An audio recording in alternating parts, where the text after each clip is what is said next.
आदर व सम्मान के योग्य गांव बुसान के अंदर हमारे बीच में पहुंचे सारे के सारे मुख्य अतिथि, चाहे वो राजेश जी हो, सुरेंद्र जी, दिलबाग जी, दिनेश सिहाग जी,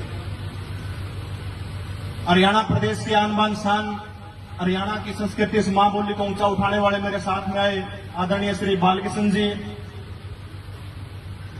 हिसार से मेरे साथ में भाई दिनेश जी, दिनेश एकेडमी हिसार से मेरे साथ में राष्ट्रीय स्वयंसेवक संघ के तृतीय वर्ग प्रशिक्षित भाई प्रदीप जी, अभिमन्यु शास्त्री जी और लिसवाप के डायरेक्टर, जिन्होंने साथियों हरियाणा प्रदेश के अंदर सिर्फ 31 रुपए के अंदर कोचिंग देकर के हजारों बच्चों को सफल बनाने में उनका योगदान है। ऐसे मेरे साथी मोहन सोनी जी, आप सभी का गांव बुसान का यहां बुलाने के लिए मैं हृदय की गहराइयों से अभिनंदन करता हूं, स्वागत करता हूं आप सभी का जो यहां पर आप पहुंचे।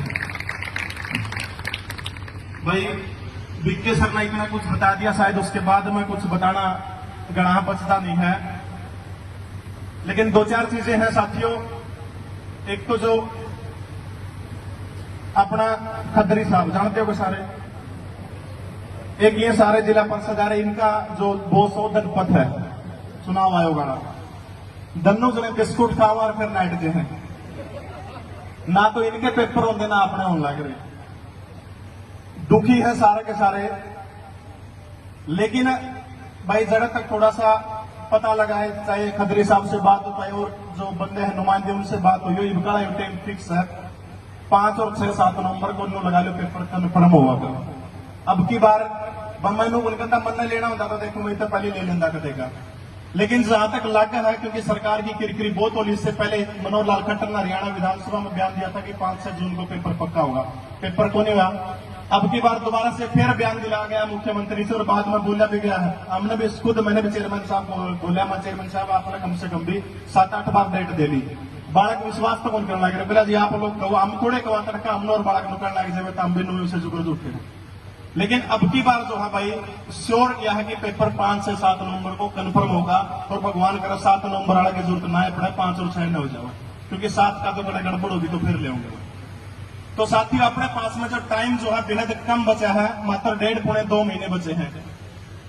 इस टाइम का आप लोगों ने अपने तरीके से सदुपयोग करना है, क्योंकि दोस्तों यह पढ़ाई है ना, तकलीफ बहुत दे, दर्द बहुत दे है। कोई बोले उठ के रात 4 बजे सबने स्वाद आओ 7-8 बजे उठा टिकाए थे, लेकिन मजबूरियां भाई उठा हुआ है। जो आज पढ़ाई का दर्द जो आप झेल रहे हो, अगर इसी तरीके से इस दर्द को थोड़े दिन और झेलते रहे तो मैं दावे के साथ कह सकता हूं ये दर्द आपकी सबसे बड़ी ताकत बन करके उभरेगा एक दिन। बस इसी तरह से आप लगे रहिएगा, डट करके आप मेहनत करते रहिएगा। ये जो व्हाट्सएप फोन सारा सौदा कुछ नहीं भाई इस दुनिया में, जितना जल्दी हो उसका बाहर निकल के बस सिर्फ जो आपके जितना काम आवे। मार्क जुकरबर्ग का नाम सुना होगा, जिसने फेसबुक बनाई है, वो हमेशा एक ही रंग की टी शर्ट पहनना है। देखियो आप एक ही कलर की टी शर्ट पाओगे उस पर, पीछे ही कमी होगी उस पर। एक बार पत्रकार ने उनसे पूछ लिया कि मार्क साहब आप ये जो सिर्फ एक के रंग की ड्रेस क्यों पहन हो? बोले मैं जब बाहर जाता हूं ना, मेरे कपड़े देखकर कोई नहीं कहता कि मार्क जुकरबर्ग है, मेरा फेस देख करके वो लोग कहते कि हाँ ये वही बंदा जिसने पूरी दुनिया को अंगूठे पर नचा रखा है। अरे वास्तविकता फेसबुक और ताश 2 ऐसी चीज है भाई, लगे रहिए कुछ नहीं मिलना। 2 घंटे ताश खेल के उठ जाओ कुछ नहीं, 5-6 जन कह के उठ जाएगा, 2 घंटे फेसबुक चलाएगा कुछ नहीं मिलना। एक आधे की घड़ी अच्छी किस्मत हो तो उसकी क्या बोल सकता, बाकी कुछ नहीं मिलता होगा। तो भाई समय भाई साहब यार बोल लेने दो, इतनी दूर तैयार है ना क्या उतर का शैम्पू ला क्लिनिक प्लस का करके मेरे साथियों। हिंदुस्तान आप सभी को पता है 15 अगस्त 1947 को आजाद होता। आजादी के कुछ महीनों बाद नवंबर 1947 के अंदर एक लड़के का जन्म होता है महाराष्ट्र के सांगली जिले के अंदर। जन्म के कुछ समय बाद उस लड़के की रुचि खेलों के अंदर चली जाती है, और गांव का सरपंच का बेटा था, वो उसने एक कुश्ती मरा दिया। उस लड़के की बात मैं कर रहा हूं। लोग उसके पीछे चाकू लेके पड़ली में सरपंच का बेटा हरा दिया। धीरे धीरे करके वहां से निकल गया। उसके बाद उसका जो चाचा मामा था, कोई रिश्तेदार था, उसने ले जाकर पुणे ले गया सांगली से, और पुणे ले जाकर उसको थोड़ी मोटी तैयारी कराई। उस बंदे को भारत की आर्मी जो है, इंडियन आर्मी ज्वाइन कर ली, क्योंकि पहले तो इतने गणे तक टेकुन खाने पड़ा करते, घराता बुला के ले जा करते। अब वो लड़का इंडियन आर्मी के अंदर ज्वाइन हो जाता है, देखिए दोस्तों, समय बदलता रहता है। 27 मई 1964 को भारत के पहले प्रधानमंत्री जवाहरलाल नेहरू चिर निद्रा में सो जाते हैं, उनकी मृत्यु हो जाती है। उसके बाद में गुलजारीलाल नंदा को कार्यवाहक प्रधानमंत्री के तौर पर मौका मिला। उसके तुरंत बाद 5 फुट 4 इंच की हाइट के लाल बहादुर शास्त्री भारत के दूसरे प्रधानमंत्री बनते हैं।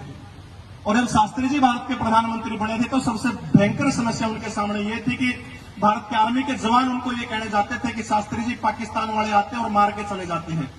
तब शास्त्री जी ने कहा था कि उनको घुस के मारने का काम करिए।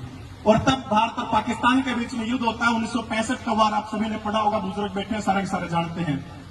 उस 1965 के युद्ध के अंदर जिस लड़के का जिक्र मैं कर रहा हूं, जिसका नवंबर 1947 के अंदर महाराष्ट्र के अंदर जन्म हुआ था, उस लड़के को 9 गोलियां लग जाती है। 9।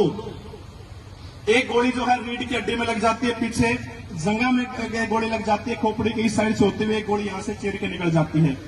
तो नीति देखिए, 9 गोली लग गई। 9 गोली लगने के बाद वो बंदा हार नहीं मानता है, सड़क सड़क के थोड़ा आगे आके रोड था, उस रोड के ऊपर आ जाता है। ये जम्मू कश्मीर की बात है। जब वो रोड के ऊपर आया तो देखो युद्ध चल रहा है, बिल्कुल कोई नियम वगैरह युद्ध में थोड़े फॉलो होंगे। एक आर्मी का ट्रक था, ट्रक जाने लग रहा है, उसकी जो टांग जो थी, दोनों टांगों के ऊपर को आर्मी का ट्रक निकल जाता है। जरा सोच के देखिए, जिसके पास 9, जिसके शरीर में 9 गोली पहले से है और आर्मी का ट्रक उसके दोनों पांव के ऊपर से निकल जाता है, उस बंदे के साथ में क्या बीती होगी। वहां से उठा के उसको हॉस्पिटल ले जाया जाता है। 17 महीने तक ये लड़का कोमा के अंदर चला जाता है, बिल्कुल कुछ नहीं बोलता। 17 महीने बाद हॉस्पिटल के अंदर एक सफाई कर्मचारी है, जब थोड़ा बहुत होश आता है उनको 10 रुपए उससे मांगता है। और ये लड़का 30 नींद की गोलियां खा जाता था, क्योंकि नींद नहीं आती थी, इतना भयंकर पीड़ा। डॉक्टर ने एक पांव काट दिया, एक हाथ काट दिया, यहां से एक पांव नहीं है, एक हाथ लगभग यहां से हाथ काट दिया। उसके बाद शरीर के अंदर इतनी चीजें हैं और जो कमर के नीचे वाला हिस्सा वो सारा का सारा लकवा मार गया, उसमें लकवाग्रस्त हो गया। अब इतनी सारी परिस्थितियां होते हुए सफाई कर्मचारी कहता है उसको कि सिर्फ 10 रुपए दे दो। अब नींद की गोली है, शरीर में थोड़ा सा एक्साइटमेंट तो बढ़ाओगे, कुछ भी चीज हो, मिला 100 ले जाए, क्योंकि वो सट्टा लगा था लड़का, बोला 100 मेरे बिला दिए। वो मटका नाम का कोई सट्टा होगा कोई, वो 100 रुपए लगाए तो उनका 40,000 रुपए आ गया। मैं प्रेरित नहीं कर रहा सट्टा लगाने के लिए, कभी मेरी बात को गलत ना समझा यार।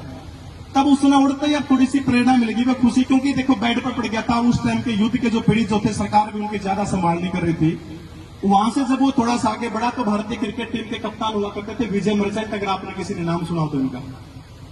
विजय मर्चेंट जो है, इनको क्या करते हैं, वहां से उठा करके ले जाते हैं और उनको तैरना सिखाते हैं। तैराक तो पहले से थे, लेकिन और अच्छे तरीके से उनको तैरना सिखाते हैं। 1967 जब आ गया तो 1967 आते आते ये बंदा आत्महत्या का प्लान कर चुका था कि मेरे को मरना है। मैं उसी नौजवान की बात कर रहा हूं जो 1947 के अंदर जन्मा था।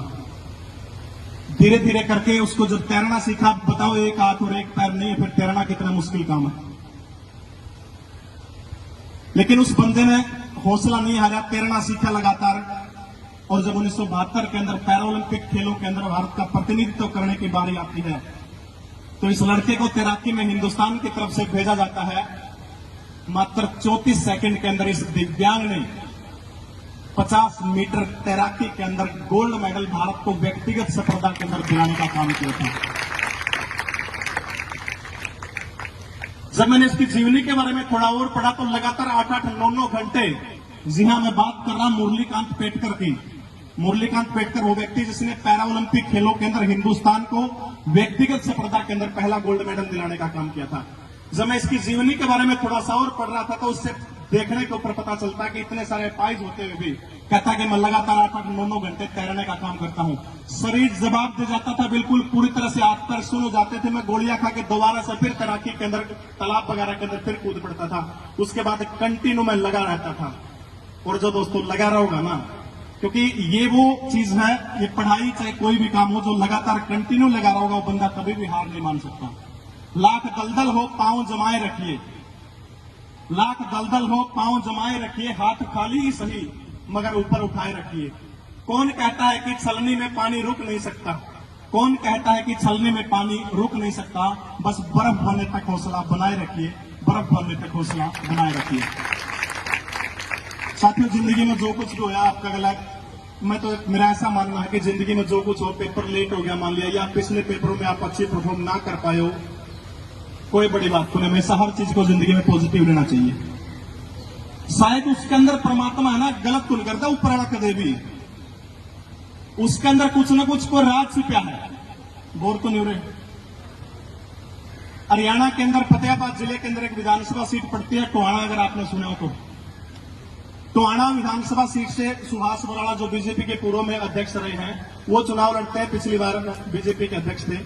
उनके सामने एक शख्स था जो कांग्रेस पार्टी से टिकट मांग रहा था, देवेंद्र बबली, अगर आपने नाम सुना हो तो, आजकल मंत्री हरियाणा सरकार के अंदर। वो कांग्रेस पार्टी से टिकट मांग रहे थे, लेकिन देखो राजनीति बहुत लंबी अलग तरह की चीज होती है। उस बंदे को कांग्रेस से टिकट नहीं मिली। मेरा एक जानकार मित्र है, जब उसने मेरे को घटना बताई कि जब देवेंद्र बबली की कांग्रेस से टिकट कटी, क्योंकि उस बंदे ने दिन रात 5 साल लगातार बहुत ज्यादा मेहनत करके थी, बोले आंखों में आंसू थे कि टिकट नहीं मिली। अब देखो सीन ऐसा बन गया कि उसको वहां से टिकट नहीं मिली और जेजेपी ने, नई पार्टी बनी थी, जेजेपी ने देवेंद्र बबली को टिकट दे दी और वो बंदा टोहाना से जीत गया सुभाष बराला को हरा के, और उसके बाद वो बंदा हरियाणा सरकार में मंत्री। मेरा कहने का मतलब यह है कि परमात्मा ने सही करे कि उसका कांग्रेस की टिकट को नहीं मिली। जीत जिंदा कांग्रेस ने भी के बरा, लेकिन जीत के कड़ा बैठा रहो, विपक्ष में बैठा। आज वो बंदा देखो परमात्मा ने करा, कांग्रेस ने उसके कर्म में भाग्य खींच के ले जाते, उसके टिकट नहीं मिली, वो बंदा चला गया, जेजेपी मारा होगा तो बंदा मंत्री है। तो इसलिए साथियों, जितना भी टाइम निकलने लग रहा है या जो भी आपके साथ में आज तक जो भी घटनाएं घटी है, मैं तो ऐसा मानता हूं कि अच्छे के लिए घटी। दूसरी चीज, समय दौर आजकल का कुछ ऐसा है जो हमारे युवा भाई बहन जो हैं, काबू रखना अपने आप के ऊपर बहुत बड़ी बात है। ये महिला जी, राजेश महिला जी स्टेज पे वापस आए। राजेश महिला जी प्लीज। क्या हो गया, फिर से तो देंगे होंगे, मान सम्मान रह गया था, कर दो ना। ऐसे प्रोग्रामों में या बड़ी चिंता ना करो। अच्छा पहले ले लिए थे ना भाई। मैं भावना में बहने की बात कर रहा था। इस तरह की चीजों से बिल्कुल दूर हट करके आपने अपने प्रयास करने हैं, और जो आने वाले 1.5 महीने हैं उनको कम से कम भी आप 4-5 महीनों के अंदर जब बदलने का काम करेंगे, पेपर होगा निश्चित रूप से, उसको कोई नहीं टाल सकता।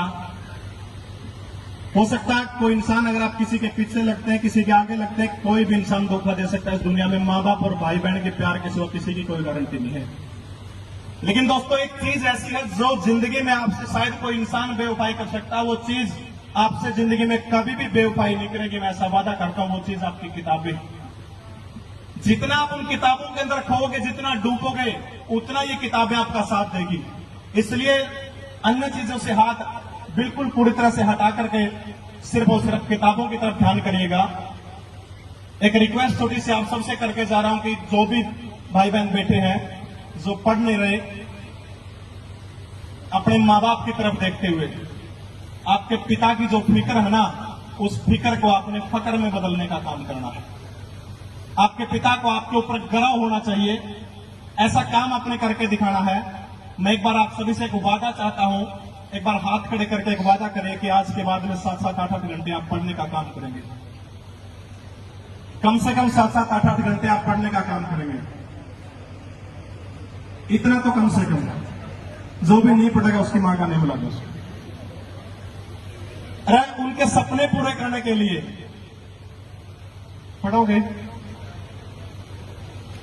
जो बीत गया उसे सोचा नहीं करते, जो बीत गया उसे सोचा नहीं करते, जो मिल गया उसे खोया नहीं करते। जो बीत गया उसे सोचा नहीं करते, जो मिल गया उसे खोया नहीं करते। क्योंकि पाने खोने की यहां चीजें हैं। और दोस्तों, वो व्यक्ति कामयाब वो होगा जो बंदा हालात और वक्त का जो रोना नहीं रोगा ना, वो जिंदगी के अंदर कामयाब होगा। इन्हीं शब्दों के साथ आप सभी का बहुत बहुत धन्यवाद। आपने मेरे को इतने प्यार के साथ सुना। जय हिंद। हाँ, 100 बच्चों के लिए लीसो ऐप की तरफ से आदरणीय बालक सिंह जी ने घोषणा कर दी, मोहन सर ने घोषणा कर दी। 100 बच्चों के लिए, जो टॉप के 100 बच्चे हैं, उनको लीसो ऐप का कोई भी कोर्स आएंगे वो बिल्कुल निःशुल्क आपको दिया जाएगा। नंबर आप